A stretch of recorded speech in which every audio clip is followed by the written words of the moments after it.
من يهده الله فلا مضل له ومن يضلله فلا هادي له ونشهد أن لا إله إلا الله وحده لا شريك له ونشهد أن سيدنا وحبيبنا وشفيعنا وسندنا ورحمتنا ومولانا محمدا عبده ورسوله.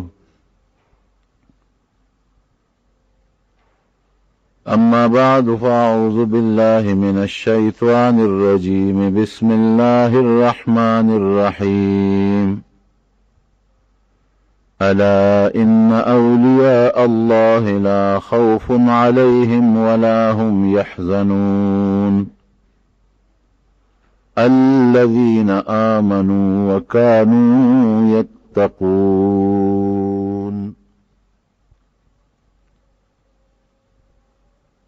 دی آیت پاک کی رب العالمین د اولیاء الله ذکر کئی او د دو سیزونو بیان کئی. یو دا چې د الله اولیاء او دوستان څوک دي. عموما زمون خلق دی کې خطا کیږي. څوک چې د الله او د هغه د رسول د وینا مطابق اولیاء دي، د الله دوستان دي، امون ير کړی دي. او کم چې په دې جامه کې په غلطه طریقه داخل شوي دي، هغې ته مونږ د الله دوستان او اولیاء وایو. نو په دې آیات کې الله د هغې ذکر کوي او بیان کوي چې اولیاء الله د الله دوستان څوک دي. دویم چې کم اولیاء دي، بزرگان د الله دوستان، د الله په نزد د هغوی څونه لوی مقام دی. دا دو خبرې دي. نو رب العالمین فرمایي چې خبردار زما دوستان چې دي، اولیاء دوستانو ته وایي لا خوف علیهم ولا هم یحزنون. د آخرت ژوند خو یې داسې دی چې هیڅ قسمه یره خفګان رنجش به دې ته نه پیښیږي. او که دنیا کې د سړي نه څه مال دولت بچی پاتې شي، دې پسې به خفه او غمجنم نشي. عموما چې سړی مري د دو سیزونو فکر یې وي. یو دا چې قبر کې به څه میلاویږي، عذاب او که خوشحالي، او زنکدن به مې څنګه او اخرت به مې څنګه، جنت ته به ځم که دوزخ ته به ځم، دا سوچي په زړه کې. نو الله فرمایي لا خوف علیهم، دا یره به په دوی ني. زنکدن به م خي، د سخت یره به ني. قبر به م خي، د قبر د عذاب یره به ني. سوال او جواب کې به م کامیابي یره به ني. او د پل صراط او د محشر د روزې د سختو د جهنم او د دوزخ یره به م ني. لا خوف علیهم. او دویم فکر سړی سره چې مري د دې وي چې دا بچي به مې څه کوي، زه خو به مړ شم، بچي به څه کوي، دا ځمکه به څه کوي، دا مال به څه کوي، دا هر څه مانه پاتې دي، دا کارخانه او دا دولت او دا قصې پسې دا به څه کوي. دې پسې سړی فکرمن او غمجن او زیات غم د ښځې او د بچو او د رونو او د کشرانو وي، دا به څه کېږي. نو الله فرمایي ولا هم یحزنون. که دنیا کې د دې نه بچي مال دولت د خوشحالی شی پاتې کېږي، د دې زړه به ورپسې نه خفه کېږي. داسې خوشحالي به الله ورکړي چې د دنیا دا معمولي څیزونه به تیر شي. لکه دنیا کې په یو سړي او غم راشي، او غم پسې بیا مضبوط او غټه خوشحالي میلو شي. لکه 10 روپۍ ترې وکړي چې وخت واصل وګټي، نو د 10 روپو هغه سوچ او فکر ختم شو، که 10 لاړې خدای سل رالی. دارنګې که دته په دنیا کې خوشحالی پاتې شوې، اخوا د جنت داسې خوشحالی به الله ورته وښیي چې دې به هغې په ځای فکرمن ني، غمجن به ني. دا خو لوی مقام شو. لا خوف علیهم ولا هم یحزنون. نه به د آخرت یری او دنیا کې چې کم مال دولت خوشحالي پاتې په هغې پسې غمجن بني. او د دنیا جون به هم خشتی، دنیا کې به جون د خوشحالو وي، د تکلیف بنی. فلنحيينه حياة طيبة ولنجزينهم اجرهم باحسن ما كانوا يعملون. الله فرمایي من عمل صالحا من ذکر او انثى وهو مؤمن، چې کوم صالح دی او مسلمان صالح دی، مؤمن صالح، دا د الله دوست دی، دوست. نو الله فرمایي فلنحيينه حیاة طیبة، دنیا کې به خشته او ښکلې ژوند ورکم. ولنجزینهم اجرهم باحسن ما كانوا يعملون، د چې کوم ښکلی عمل کړی دی الله ته ښکلی، د هغې نه د چې کوم توقع ده د هغه توقع نه زیات خشته اجر او ثواب به ورکم. نو د الله اولیاء او د الله دوستانو دنیا هم ښي اخرت هم ښي. د الله دوستان څوک دي؟ د ټولو نه مضبوط او غټ دوستان خو پیغمبران دي، انبیا او رسولان، دا د الله اولیاء او دوستان.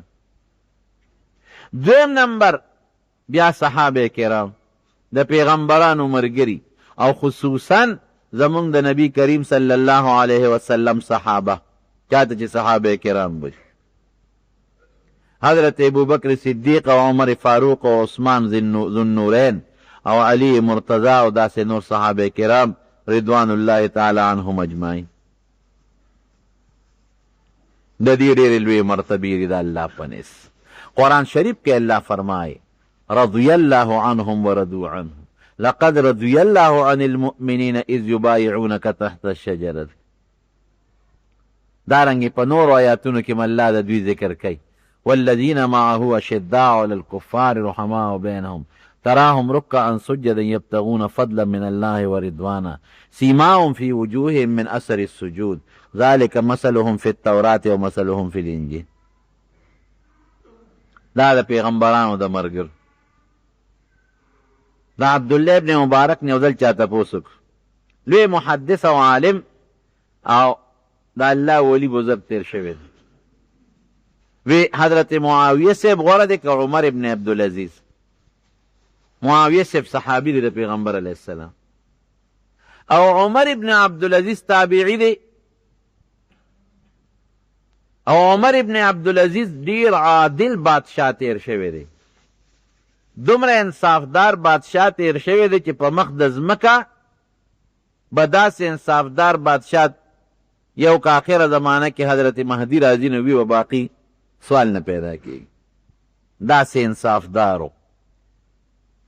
د ښځه د بادشاه لور وه او د تره لور یې وه او ډېر دولتمند انسان و، دومره دولتمندو چې یو جوړه به سار بدلول او یو به ماښام بدلول، او قیمتي جامې د نفاست او د پاک دامنۍ انتها ته رسېدلې، پوټې ګرد و غبار چې په جامه به پرېوت د روضې لس به بدلې کړې، او ښځه د بادشاه لور وه او داسې د بادشاه د کورنۍ سره تعلق و، دولت ته و، اسونه او غلامان او مریان هر څه ډېر تېر خو چې کله بادشاهي ورته حواله شوه چې څومره مال دولت ټول بیت المال کې جمع کړ، یو جوړه کې به ګرځېده، د جمعې په ورځ به غسل خانې ته ننوت، جوړه به ووینځله په خپله ځان له، نو چې اوچه به شو نو بیا به یې واغوسته، غټې غټې ټوټې به جامو ته څادرونو ته لګېدلې وې، او چې څومره سامان مال دولت ورسره هغه د ښځې نه واغې شوې، ښځې ما ته پته ده چې دا د بیت المال دی، که تا له پلار هم کړی د بیت المال دی، خفه کېږه مه دا ټول بیت المال ته وقف کوو. وی که ما سره زما په دې ژوند ګزاره کولی چې خو ډېره ښه ده، که نه شې کولی خفه کېږه ما طلاق به درکړمه، ته خپل انتظام ځان له پخپله کوه. هغې وی نه ولې نه کوم تا سره ګزاره، ژوند دې دا بادشاه ته چې ورسېد ژوند دې د سختو او د تکلیفونو شو. دومره د انصاف بادشاهي تاسو دې نه اندازه ولګوئ چې د ده په بادشاه کې به شرمخ زمرې په ځنګل کې د ګډو چیلو سره یو ځای ګرځېده او په ګډو چیلو به حمله نه کوله. دا د عقل نه بار خبره ده، دې ته غټ کرامت ویل کېږي، عقل نه بار خبره ده. یو ورځ شرمخ په چیلې حمله وکړه، او چیلی اوشلوله چې کوم شپونکي و هغه وی انا لله و انا الیه راجعون. عمر ابن عبدالعزیز وفات شو. چا ورته وی تا ته څه پته ولګېدله؟ غلطه خبره دی وکړه، خولې نه دې غلطه وویستله. خو د اخبار نشته، ټي وي نشته، بل څه نشته. هغه زمانه کې دا سو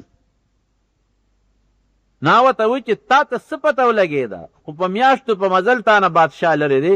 ته څه خبرې چې عمر ابن عبدالعزیز وی چې وفات شو؟ وی بس ما ته پته ولګېده چې وفات شو. د څه نه ته وی؟ وی ګوره چې د هغه کله نه بادشاهي شروع شوې ده، نو شرمخان به زمونږ ګډو چیلو سره یو ځای سره ترېدل، حمله نه ده کړې. او نن شرمخ زما په چیلې حمله وکړه. معلومیږي دا چې د عدل او د انصاف حکومت ختم شوی. نو چې د عدل او د انصاف حکومت ختم شو، نو معلومیږي دا چې عمر ابن عبدالعزیز دنیا نه تللی دی. واقعي چې معلومات وشو عین هم هغه وخت کې عمر ابن عبدالعزیز وفات شوی. څومره نیک بادشاه. نو د عبدالله ابن مبارک نه چا تپوس وکړه، وی دا عمر ابن عبدالعزیز غوره دی او که امیر معاویه صاحب؟ حضرت معاویه صحابي دی، کم یو پکې غوره دی؟ نو عبدالله ابن مبارک ورته وی وجود دې راله غوني غوني کړ، ویښته مې ودرېدل. دا دې څه وویل؟ ولې صاحب وی که ټوله دنیا د عمر ابن عبدالعزیز غوندې سړو نه ډکه شي، ټوله ځمکه د عمر ابن عبدالعزیز غوندې خلقو نه ډکه شي، نو د حضرت معاویه صاحب خو پرېږده د هغه د اس د خپو هغې دوړې ته نه رسي چې په کم اس د نبي علیه السلام سره په ملګرتیا کې جهاد کړی دی. دا خو لا لویه خبره ده، د هغه اس هم لویه خبره ده. د اس د خپو خاورې ته هم نه رسي. دا خو د حضور پاک ملګری صحابي دی.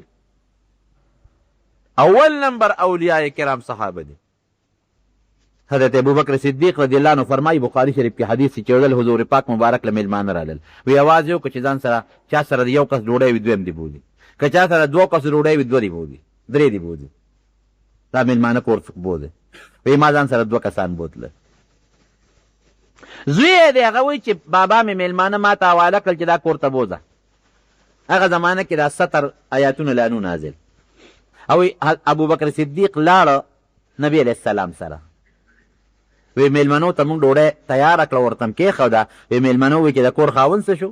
وی مونږ ورته وی چې د کور خاوند لا نشته، ډوډۍ خورې. وی چې مونږ خو دا ډوډۍ نه خورو تر څو چې د کور خاوند نی راغلی. وی مونږ ورته وی ګوره که هغه راغی نو خفه به شي او ډوډۍ وخورئ. بس هغه لاړ نبي علیه السلام خواله او مونږ دله ډوډۍ تیاره کړه وخورئ. وی میلمنو وی چې نه د کور خاوند نی راغلی مونږ یې نه خورو. وی زه خو پوه شوم چې اوس به مې بابا راځي ما ته به غوسه چې تا میلمنو باندې ډوډۍ ولې نه خوړلې، حالانکې میلمنو په خپله نه خوړه. وی دې کې مې د بابا اواز واورېده. وی د کټ لاندې پټ شوم. عبدالرحمن وی د ابوبکر صدیق دی. وی چې پټ شوم سینګ کور ته راننوت، د بیبي نه یې تپوس وکړه چې میلمانه څه شو؟ وی هغې ورته وی چې دغه دې ناست دي، ډوډۍ م پرې خوړلې ده. وی هغه مور مې ورته وی چې ډوډۍ خو ورته مونږ کېښوده، خو هغې خو وی چې مونږ یې نه خورو تر څو چې د کور خاوند نه راغلی. وی ما ته یې وعده وکړو چې فلان کې روځه. ما ته غوسه وی زه راووتم، یارېدم چې بابا زما غلطي نه وه، مونږ خو میلمنو ته ډوډۍ کېښوده، خو چې میلمانې نه خوري نو مونږ څوک وو؟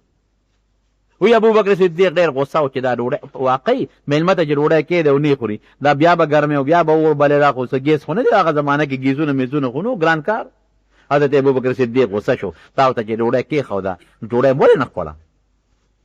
نیکبختیانو وی ته نه وې مونږ ځکه ونه خوړه. وی خپ زیاړو خورم نه قسم دی که مې وخوړه. ابوبکر صدیق میلمنو وی چې ته نه خورې زمونږ هم دې قسم یې که مونږ وخوړه. خدایه کور کې لانجه جوړه شو.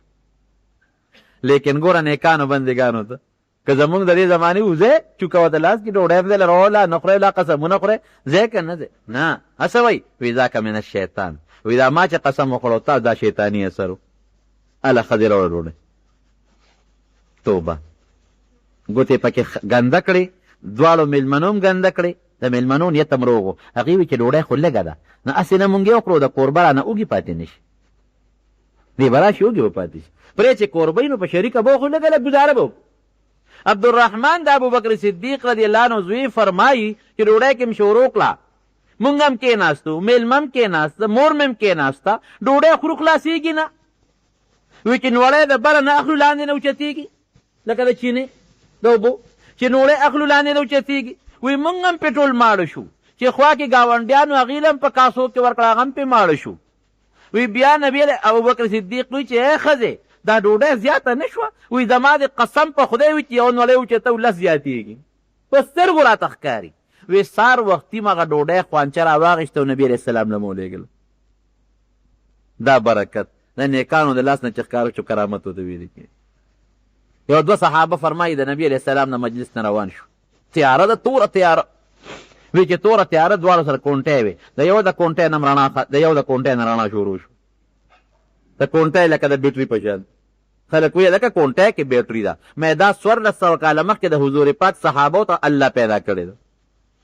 د یو د کونټۍ نه رڼا خطا دواړه پکې روان لار روښانه چې یو ځای ته ورسېد یو لار جدا کېده د بل جدا کېده، نو چې یو په دې ته هغه کونټۍ کې خو رڼا وه نو د هغه بل کونټۍ م رڼا شروع کړه. یو صحابي فرمایي صحرا کې روانو، لار رانه غلطه شو. چې لار غلطه شوه تلم تلم تلم یو زمری را باندې پیښ شو. زمري خوله وازه کړه او غړمبېده لکه چې اوږې زمري دی انسان ښکار ورته میلو شي. خدای دا څه وشو؟ دا خو په زمري ورپېښ شم. وی بس اواز مې ورته وکړه چې زمریه تم د الله مخلوق او زم د الله د رسول د محمد رسول الله صلی الله علیه وسلم صحابي ملګری یم، ګوره چې ما ته غږ ونه کړي. بس وی هغه زمري چې دا مې ووی وی سر یې ښکته که او رانږدې شو لکۍ ترنګول لکه سپی چې سینګ مالک ته لکۍ ترنګوي. هېڅ یې به نه ونه غړمبار او نه بل څه. او چې څنګه راغی ما سره خوا کې تاو راتاو شو او وی نیغ روان شو. چې نیغ څه منځې لاړ نو بیا ما ته شا شاته ګورې او راغی. وی زه پوه شوم چې دا زمري خو ما ته لار ښیي. وی زمري رانه مخکې دی زه ورپسې زه ورته ما ته لار وښایه. وی رانه مخکې زه ورپسې چې کوم دی 2 لارې راځي زه ودرېږم زمري په یو لار ځي. وی زه ودرېږم چېرې کومه لار به وی زمري راپسې بیا شاته ګورې او راپسې راوګرځېده او بیا رانه روان شو. مې چې همدا ده وی اله زمري پرېښودم چې د هغه صحرا ځنګل نه یې راوویستم او کلي ته یې مخامخ کړم. دې ته اوس کرامت وایي. حضرت سعد ابن ابي وقاص رضی الله عنه د حضرت عمر فاروق رضی الله عنه زمانه کې د کسرا د علاقې د بادشاه د فتح دپاره ولېږه. دا شه د علاقه فتح کړه او کوتاهي به نه کوې نیغ پې ورځه. چې دې سینګ ورغې کسرا بادشاه هوښیار و هغه کښتۍ ټولې لر کړې وې.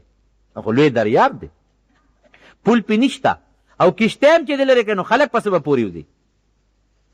دی چې سینګ ورغې سره د فوجه هلکه پول خو نشته کښتۍ خو بادشاه په خپل طرف ته غونډې کړي دي.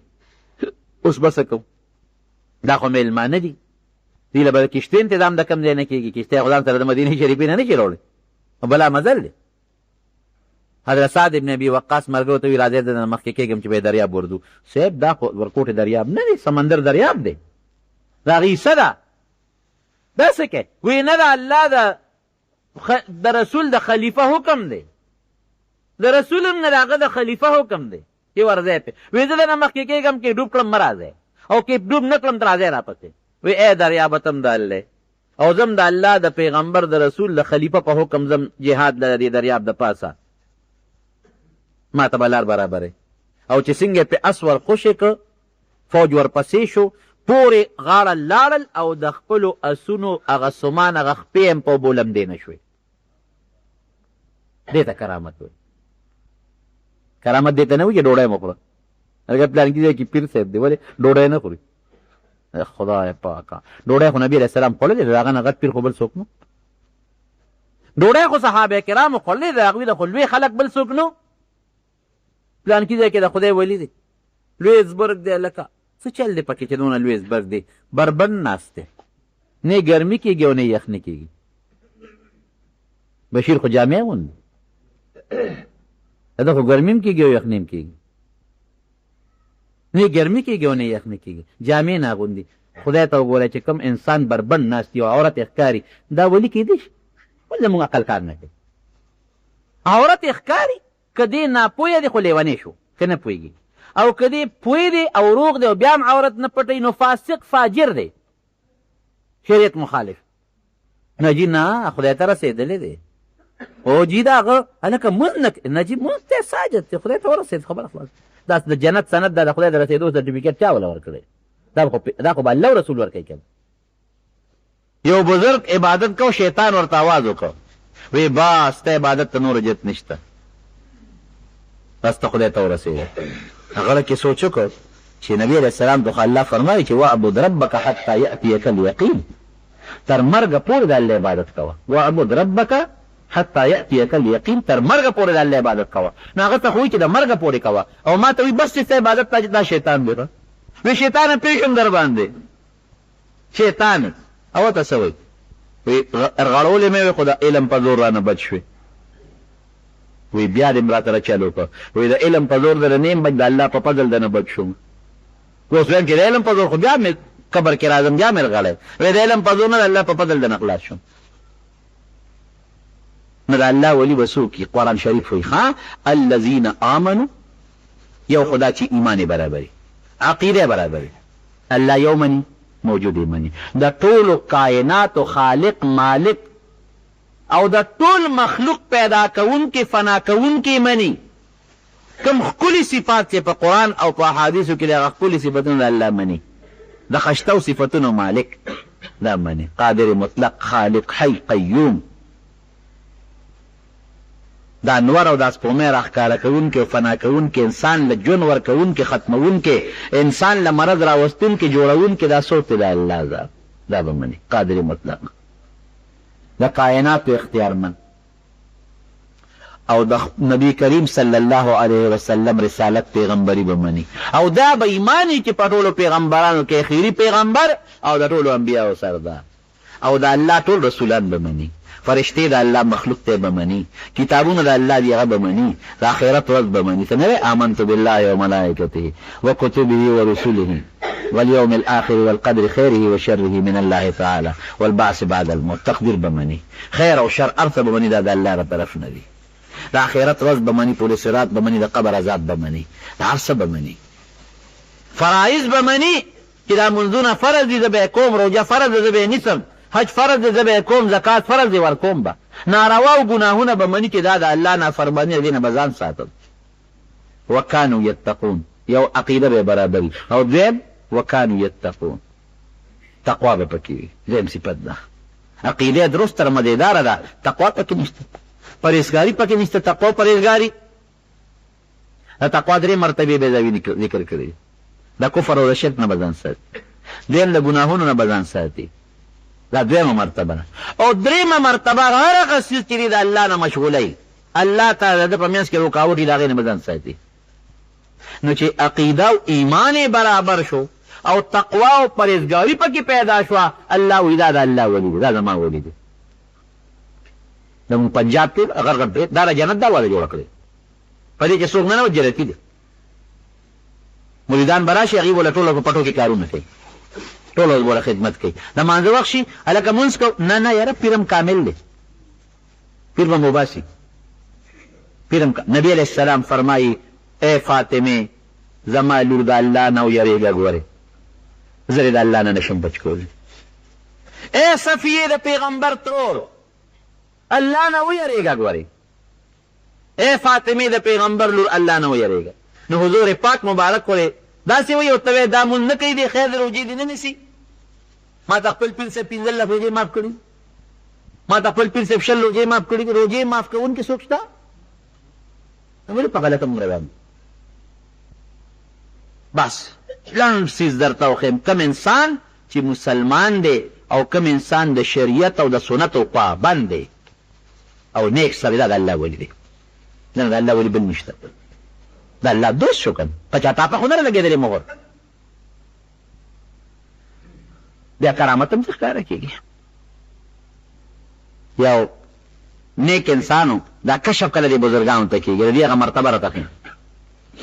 نو یو سوداګر هغه سره یو وینځه وه، ډېره خوبصورته وینځه وه، او هغه چېرته په تجارت په سفر ته، نو پخوا خو به قافلې تېره میاشتو میاشتو سفر یې به وي، نو دا سوداګر چې ته نو د وی چې دا وینځه خو ځان سره زه نشم بوتلی په سفر دی، نو سفرت نه جوړه نه شي. نو په دې علاقه کې یو ډېر نیک انسان و، هغه ته یې ویل چې دا وینځه ته ځان سره امانت په پردۍ وینځه زه خو امانت نه وي. خیر زه مجبوره کړم، هغه ورته یې خبره مونږ د کور د هغه خوا کوټه کې د خدمت کوي، دې خوا یې نه راځي، زه به خوا نه راځم. چېرته وایي دا نیک انسان یو ځل کور ته ننوتی دی، په دې وینځه نظر لګېدلی دی، څه ګناه ته نه ده شوې، خو غلط نظر باندې کتل هم لوی ګناه ده. فوراً ستومانه شوې چې الله دا مانه څه وشو، دا خو ګوره مانه غلطي وشوه، پردی وینځه ده او په سپک نظر او په غلط د بدو په نظر زما کتل دا څه وشو.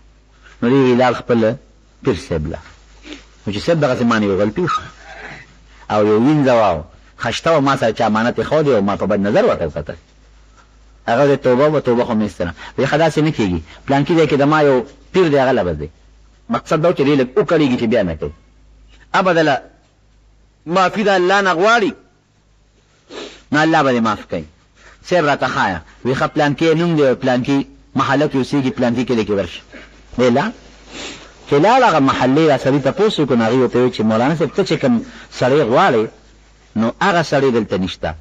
وی نه دی نوم دی، دی د پلار نوم دی د قبیلې، وی دا شته دا سړی، خو ته چې غواړی نشته. وی څه مطلب؟ وی دا خو شرابي دی چې ته چا پسې ګرځې، په دې نوم بل نشته، یو شرابي شته د شرابخانې په بازار کې اوسېږي. دی واپس راغی خپل پیر صاحب له، وی صاحب هغه چې تا ته کوم سړی خو نه هغه خو څوک نیک سړی بزرګ نه دی، هغه خو یو شرابي سړی دی کبابي او د شرابخانې په بازار کې اوسېږي. وی همدله ورشه، دقه راته یاد دی چې در روان شو ما شرابخانې په هغه بازار و، خلک ماته نه ګوري، پټکې مې هم په سر دی، غشته جامې سنت مې چولې، چې دا سړی دلته څه کوي. وی خیر ورلم تپوس مې وکړو چې دې کور کې اوسېږي، کور ته ورننوتم، وایي چې ورته یو هلک ناست دی، مې چې پلانکي سړی زما نوم دی او ورسره یو زنانه هم ناسته ده او یو خشته ښکلی هلک هم ورسره ناست دی او یو سوراخي ورسره پرته ده، هغې کې ورسره شراب هم پراته دي. خدایه پاکه، وایي زه په خپل پیر بدګمانه شوم چې یاره بلې زه رالېږلم، ده سره خو شراب پراته دي، جینۍ ورسره خوا کې خوا ناسته ده، هلک ورسره خشته ناست دی او د شرابخانې بازار کې داسې مصیبت سر شوم. بیا مې راشه بلا مزل دی کړی، دا خپله جته ته ووایه سره بیا به ګورو. مې چې صاحب دغسې ما نه نه وایي ما دې زړه کې وایي چې هغه خپله جته ماته ده ویم، ده نه زه دعا غواړم، دی ما نه دعا غواړي. بس زه زما خپل پیر صاحب له هغه ته به ویم چې ستا باندې هم بدګمانه شوم چې ته داسې خلکو نه لاس نیوی کې. وی هغه هلک ما ته وایي چې څه کې؟ وی ما ورته وایي چېرې داسې کار دی چې زه راغلی وم مساجد نه خو بته راته نه ویمه، ما خو دا ګمان و چې زه خپل پلانکي رالېږلی وم. وی ما ته وایي چې ووایه ما ته خپل حاجت، الله به ستا حاجت پوره کړي. وی ما ورته وایي چې زما حاجت به څنګه الله پوره کړي؟ وی ما ته وایي چې نه څه چل دی؟ وی چې دا وی چې دا خو پوه دي په دا سوراخی کې، زه یې جام کې راوالو او شراب من دا ښځه وی چې دا خو زما خپل کور والا ده او پردی ښځه خو نه، دا هلک لا مې زوی دی که نه. وی لږ یو ټوټې زما اطمینان پیدا شو. وی ما ورته وایي چې دومره نیک سړی چې زه تا پسې پلانکي رالېږلې ما، زه شرابخانې په دې بازار کې ولې اوسېږي؟ وی ما ته وایي چې ښه شرابخانې بازار کې نه اوسېږم او بار اوسېږم نو بیا به را سره تاجران وینځي ږدي نو زه به ورته په غلطو نظر ګورم. دا کشف دا نیکان اولیاء خو دا چاته کېږي؟ دا هم هغه چاته کېږي چې د شریعت او سنتو ګورې پابند. ما مخکې درته وایي چې کرامت هغې ته نه وایي چې یو ناشنا کار د چا نه صادر شو، هغې ته وایي چې یو نیک انسان مسلمان نه یو ناشنا کار ښکاره شو، د شریعت پابند سړي نه ښکاره شو. او که د شریعت پابند نی او د هغه نه دې د انور او سپومیم په دې لاس کې راکوشي نو زما وینا نه ده، د حضور پاک مبارک وینا ده چې دا به جادوګري کوډګر دی. رومبې به مونږ ګورو چې دا سړی په شریعت برابر دی که نه دی، په سنتو پابند دی که نه دی، مسلمان دی که نه دی، عقیده برابري د سنتو پابندي، شریعت پر پابندي. دې ته مه ګوره چې د نه څه ناشنا کار وشو کو نه شو، ناشنا کار به یاد کېږي او یا به نه کېږي. بس دا ولی الله دی، خپل لمونځ کوي، خپل روجې نیسي، خپل بیت اذکار کوي، غیبت نه کوي، چا پسې بد نه وایي، چا ته د بد رسولو کوشش نه کوي، دا د الله ولی الله دی. بس که دا عالم دی او که دا نیک سړی دی او که دا مبلغ دی او که دا مجاهد دی او که دا هر څوک دی، دا پکې نشته. خدای زمونږ د دین او زمونږ د ایمان او زمونږ د مدرسې او زمونږ د جماعتونو او زمونږ د عقیدې او زمونږ د عام مسلمانانو حفاظت نصیب کړي.